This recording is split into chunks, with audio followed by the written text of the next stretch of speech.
I'm a colonist boy. Right I don't know if you know the lore too much, but basically the colonists are just the ones that are trying to like advance civilization and like conquer space, and like that's what I want to do. They're like up there right now and trying to come down here and take all this shit from everybody. Pretty much. Got it. But I fuck with the Rab though. Like they're just trying to protect Earth, but Earth is already shit. So gotta move up. Gotta move Fair on. enough. Exactly.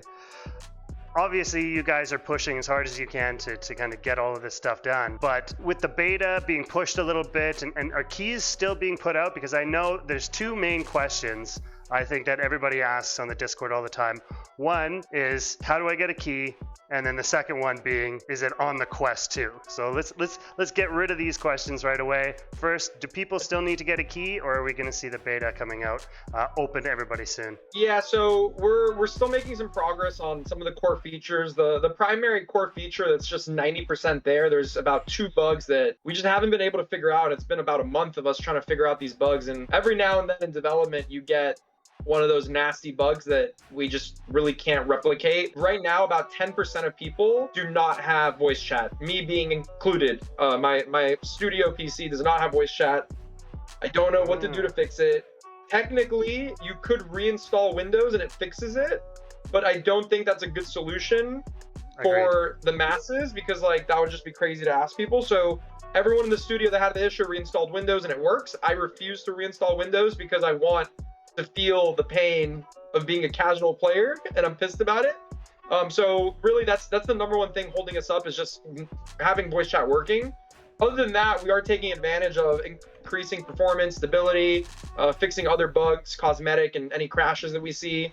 But the number one thing for me to feel confident about letting in the masses is voice chat, because if people can't communicate in a competitive game, it's like, to me, it's unplayable. It's like literally unplayable if I can't communicate with people. Yeah. So right now what we've been doing is we're letting in a few thousand people a week, usually on Thursdays. That's directly through request access, and that is random. But I'm also still hosting my weekly events, giving away anywhere from like 25 to 100 keys a week to people engaged in the VR community, content creators, streamers, competitive VR esport players, and people that are just awesome Vail VR community members. Join events, be part of the community, request access on Steam, help us squash bugs. There's many ways to get involved and get access to the game. So I doubt there's anyone that like really wants access that can't get access if they're part of the community. Like, in my opinion, yeah, there's people that are like, I haven't had access in 2 months, 3 months. You go look at their history. They joined the Discord, they never said anything. So other than I haven't gotten access, and like that's not really being a part of the community, so I don't feel bad about that. Yeah, fair enough. Is there something that you mentioned about those, just the whole the voice chat and everything there? Is there an intention to have proximity chat as well? Yeah, so right now we're just doing voice chat like traditional, not proximity. Mm-hmm. That's like the number one focus for like the first phase, because for competitive players, if you have proximity chat, they're just going to go to Discord, right? Yeah, so for competitive players, it's going to be standard. You only hear your team, enemy team only hears enemy team. We also have a feature where if you're a spectator, you can have up to 10 spectators in one match. The spectators can all talk to each other too, so it's pretty cool. Eventually, it is on the roadmap. I don't have a timeline for it, but we do want to offer proximity chat as a feature for custom game modes and certain public game modes that are more casual and fun. Right on. And actually, I'm just going to point one thing out right here. So we got this right here. And who's that? Yeah, and then 2 up. From me. I wonder who these people are. Yeah. But yeah, actually, you know what? First of all, like, shout out to everybody that's on this board, or on this wall, because I think, as you said, the important thing is the community and people getting active with it and trying to be a part of it, not just in Discord, but being part of the whole process. I think is super cool, and it's great that you guys are kind of pushing the envelope on that and getting people not only just like intrigued with the game and helping out to do that, but also being embedded into the game like this. Great call, and I think it's super cool. you don't even know. We did the Patreon thing because I had maybe a few dozen people say, hey, you should have a Patreon, I want to donate money. I kind of never like did it, but then July 1st came along, and we have a lot of investors, and the investors are kind of scared about us going free to play. It's been it's been a battle for a long time because they're kind One of of my saying questions. Yeah. yeah, they're kind of saying like, like no game in VR has gone free to play yet. We don't think you should do that because then you won't make enough money to survive and then you'll die as a studio. So my goal is to be able to have 1,000+ Patreon members to prove to the investors like, hey, look, like if we go free to play, we will not flop. Like I promise you. They're just scared of us going free to play, not making any money for a long time, and then having to, fund that or let the company go bankrupt. Because I don't know if you know how it works, but the only games that are free to play that actually make a profit are the games that are like just like #1 games. Because if you charge $30 up front, maybe you sell 1 million copies. A month later, no one's playing the game, but you made enough money that you can go make another game. If you launch free to play and it's literally not the #1 game, you will make $0, and then 5 years of investment and time are you're literally getting $0 out of it. So that's why most games charge up front, because they charge up front and the game sucks, they still made enough money to make something else. But I genuinely believe, and I know you guys are obviously Patreon supporters and you're here in the game with me, I might be crazy, but I genuinely believe we have created not only the best VR FPS game, but I really, maybe I'm biased, but like I really think we've created the best VR game. Not only the best game, but like the best community, the best vibes, the best aesthetics, like, and you guys don't even know the other fun stuff that we have planned once we get past the tournament and the voice chat thing. Oh, well, So just give me a little piece of that then. What is it on the horizon? I'll give you I feel bad that all my other team members are slammed and are not here, so I do not feel bad about being able to give you a little leak. All right, cool. I'll give you a perfect example, and I'm actually curious to hear your opinion on what you think about this. So, okay. Right now, when you spawn into Veil, where do you spawn? Well, where are we right now? Like, what is this? Oh, in my, I guess my clubhouse. What do we call this? It's my picnic. It's your house. Yeah. Your armory, your house, right? Yeah. So what we're imagining is, instead of players spawning into their armory, so let me give you the first time user experience, because we don't even have a tutorial, but this is coming. The first time you ever launch the game, you will be spawned into a tutorial. The tutorial will be about 3 to 4 minutes inside of Key, and it's going to show you how to shoot a gun, how to reload, how to plant a scanner, and it's going to tell you a little bit of the lore. When you're done with the tutorial, you're going to get teleported to what we're calling the Veil Citadel. So okay, cool. For the Veil Citadel, imagine a little neighborhood, like a little town or a little plaza that's going to have merchants, auction houses, arena masters, clan house masters, and a lot of other little things like that. And the way that we're designing it, it's basically going to be an instance that has up to 50 players. So when you load in there, you're going to see a bunch of real people. It's going to be almost like an MMO. One of my favorite games is Destiny. I don't know if you ever played Destiny. Of course. Yeah. That's the first thing that came to my mind when you said it, to be honest. Yeah, so it's going to, but Destiny is MMO first, FPS second. True, yes. Right? The gunplay is not that great, the gunplay, right? It's not. For me, I want to be FPS first, MMO second, and the MMO only really works because it's VR. So you go into tutorial, you spawn in this Veil Citadel, and then you're gonna have, that little, you ever saw the Owen bot, like the little flying bot that like kind of shows you when you're calibrating height? Not this guy. Oh, but the calibrate height. No, Here, no. let me just do this real quick. Here, settings. Yeah, so you see that little thing that follows you this around? guy here. Yeah, okay. Yeah.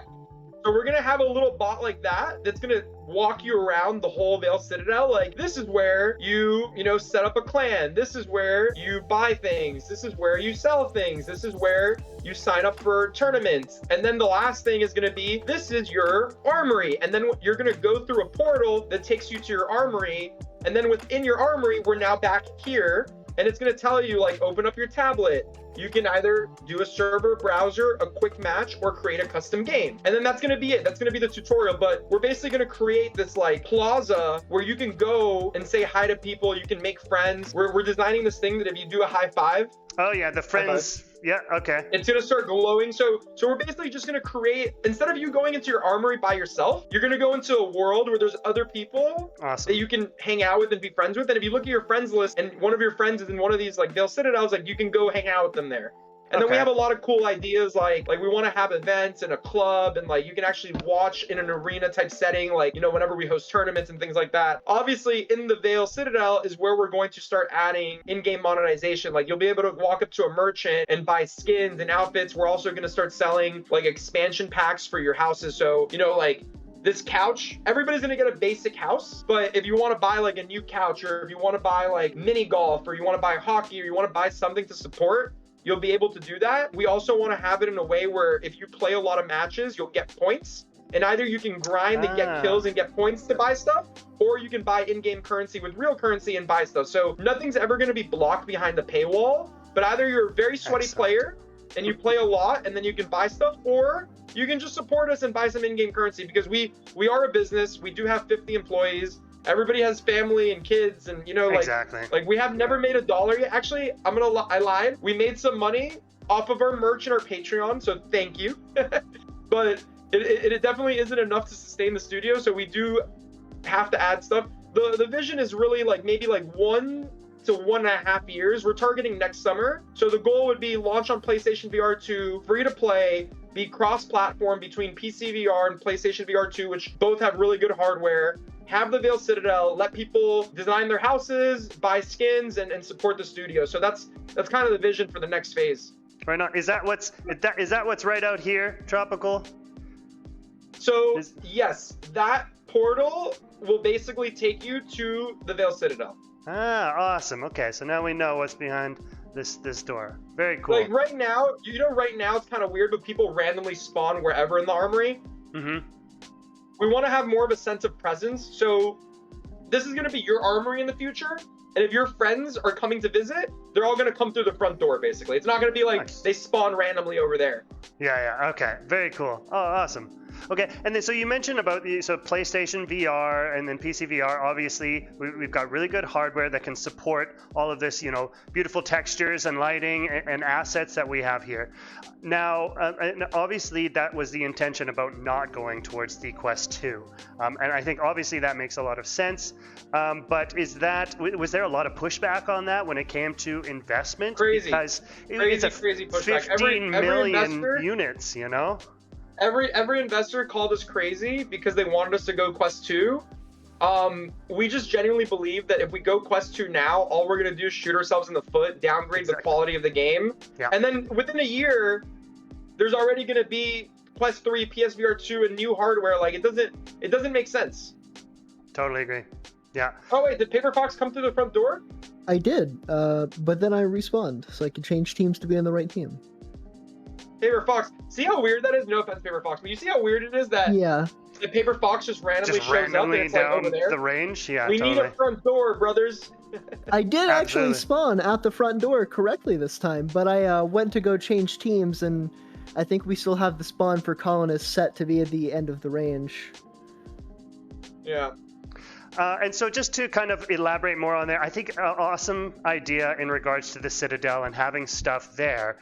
But what about like a season pass and these sort of things? I think those are very more, let's call them traditional kind of setups for that free to play / you know, put in some money to get extra stuff. It's not pay to win, but there is kind of incentive for users to put in some money to get cool skins and stuff like that.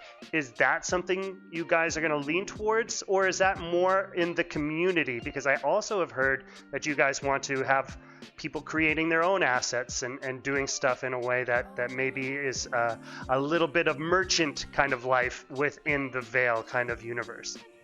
Yeah, so for the battle pass thing, we're still undecided. The main reason why we haven't, you know, committed on a battle pass is, one, we're still a little early. There's other priorities, but two, most games that I know that have battle passes, like, they kind of give you stuff that you don't even want, and then the stuff you want you have to buy anyways. Yeah. So it's like not that cool. Regarding the user-generated content, we want to have user-generated content. We want to have people mod, but not only that, we want to take it one step further and allow creators to actually monetize their work. And the actual mechanics of how creators would monetize, it's still in discussion internally with the actual core team. It's also in discussions with the lawyers to actually know, like, legally how you pay people across every world with different laws. So there's still a lot of discussion. Yeah, Yeah. it's a very difficult thing to do, but Roblox was able to do it, so it's definitely possible. And we're working on figuring out what's the best way to allow creators to monetize their work within the world of Veil. Awesome. That's super cool. And I definitely want to touch on the modding part that we were talking about and having all of that user content. So Veil, it's my understanding, is going to kind of release their asset library so that people can, create maps. I assume they can probably add their own assets or create their own assets, and then we can have a kind of a plethora of user-made maps. Not necessarily weapons or skins, but are we talking just about kind of maps that we can join in, like you can in, say, Onward or Contractors, or is this what we're looking at? We're doing it in stages. Skins I can as well. talk to you. Yeah, I can talk to you about the first stage, because really, like, to talk too much, it's like hard because things change. Mm-hmm. So the first stage is going to be something similar to Halo Forge mode. So all of the assets we created will be available to the public to use only our assets to start making things. We're going to see how that process goes first for a few reasons. One, all of our assets are optimized, because if you let people make unoptimized maps, it might not be a good experience. Exactly. Two, if they can add whatever they want, the whole moderating thing is like the number one thing stopping us from just being like, do whatever you want, because you have to set up a lot of infrastructure for moderation. Because if not, people will start adding crazy things that like might not be good. Yeah. So we're gonna start off step one, our own assets, Halo Forge mode. Everyone can develop whatever they want with our pre-existing asset pack, and it's already optimized and it's ready to go. You can decide on the game mode and the game rules, and it's gonna be really fun. We're gonna see how that goes, and while that's working, we're gonna have like to start building out like a infrastructure for moderation, and then we can start exploring letting people make their own skins, import their own assets, and things like that. Cool. Okay, right on. Okay, so let's talk about something that's obviously important to me, because Seismic is floating around us right now, recording us, and he's actually the owner of Vanguard Games, which I am a member of, and so competitive. And I am a fan of. Well, thank you very much. Appreciate it. I'm sure Seismic is happy floating wherever he is. So competitive, it's a big thing, and so. Are we gonna have a public and comp lobby set up, or what does it look like for kind of general play and separated from the whole tournament and stuff like that in the next 6 months, let's say? So for the tournament, like, we're all hands on deck just to make sure the tournament works flawlessly. Like that's the number one priority. I can't give you a timeline because I just don't like giving timelines anymore, because every timeline I've ever tried is like just wrong. Either we think it's a month and it takes a day, or we think it's a day and it takes a year. So yeah, what we do want to do is just like, I'm a competitive player. We want to have MMR. We want to have ranked versus casual play. And if you're in a ranked match, and you leave, you'll get penalized because you shouldn't leave a ranked match. If you're in a casual match, it's fine. Not only is it important for me because I actually want to play competitively with other competitive players, take it seriously, and also see my score go up and down every match, but it's just important. Even for casual players, it's important because right now, I'd say 90% of our community are some of the sweatiest players in VR esports history. And if you're a casual player getting into Veil, joining a random public group, you're gonna get pwned really hard, and you're not gonna have a good time, and you're probably never gonna come back again. So not only is it important for me as a competitive player, but it's also important for the casual players to have them play against people their own skill set. So that's such a good point. That is one of the most important things for us past the beta tournament. It's like, because right now casual players, I can track stats on casual players versus competitive players, just because of the way I set up the back end. But you can see that competitive players play a lot more than casual players, and sometimes I'll DM casual players like, hey, you haven't logged in a while, what happened? They're like, yo, every time I play, I get like headshotted by natives. Yeah. Like get wrecked. And like they're like not having a good time. So and I've seen the same thing happen in the Discord server. Though people will be like, hey, when are you guys putting in casual matchmaking? Because I'm tired of getting pub stomped every time I join a server. Exactly. Yeah. Even people watching the the content in Discord, they're just looking at it and going, should I even go on? These guys are beasts, So yeah, I think it's a great idea actually, and I love that you thought of that, because I, as a competitive player, didn't think about it from that side. You know, I just thought of it as I don't want to have the squeakers in there. I want to be able to, you know, The load up. squeakers don't want us, brother. I'll tell you that. They don't You're want right. us. You're right. It's true.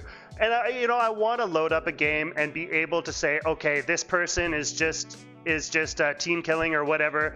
Let's quickly boot them out of here, guys, so that another comp player can come in and take his coming place. soon. That is like literally in the works right now, though. Awesome. Yeah. Awesome. Very cool. It's gonna have to go through some iterations to make sure it doesn't get abused, but it's in the works. Okay. So what I'm loving is I'm hearing that there's going to be stats for players. There's going to be leaderboards. There's going to be a way to see. Player stats is in the works right now. That we Awesome. have 3 people like dedicated to that right now. It's gonna be basic first, like kills, deaths, assists, wins, hours played, things like that. But eventually, we want to make it as detailed as possible, where like you can see like your accuracy per weapon, like Perfect. heat maps, like things like that. Like I need data like that to improve my personal game, and like I know that other competitive players are gonna want that. Totally. 100%. With leaderboards, I don't excuse the floating Yep, camera and please. this guy hopping in. Go ahead. With the armory, is there some players play to get better, some players play for skill. Is there going to be a public leaderboard inside the armory for the top 100 or something of that respect where I can go, these are the best players, I'm going to grind to be on it? Yeah, so we're gonna have it in the armory first, and then it's gonna be part of the Veil Citadel in this like little area that we're like building for competitive players. Like you're gonna see like literally there's gonna be up to 50 people per instance, and everyone can like see the global leaderboard, and there's gonna be an arena master that you can queue up for like ranked, and then you're also gonna have a arena merchant, so you can get points for playing ranked and buy exclusive skins just for being a competitive player. And you I had love mentioned this. Destiny. Are you taking any cues from Destiny 1 or 2 with Trials of Osiris and Lord Shax's Crucible challenges and stuff of that respect? Yeah, Like you're getting better gear for doing these challenges. yes. Or Well, they've done 10 games and haven't lost a 10-game streak. That's what that golden helmet or something came from. Yeah, Something yeah. of that respect. It'll never be like any weapon improvements. You always have the same weapon. Oh, sure. Yeah, of nothing course. Some of is the, like some of the cooler yeah. content that you'll be able to unlock. Cosmetic. Some of the cooler content you'll be able to unlock will be behind those hard grinds, those hard things to achieve, or kill Tropical 200 times, things Can like we that that stop are with going to be that, hard Fox? to make You happen. keep saying that, and I swear every time I get in lobbies, actually.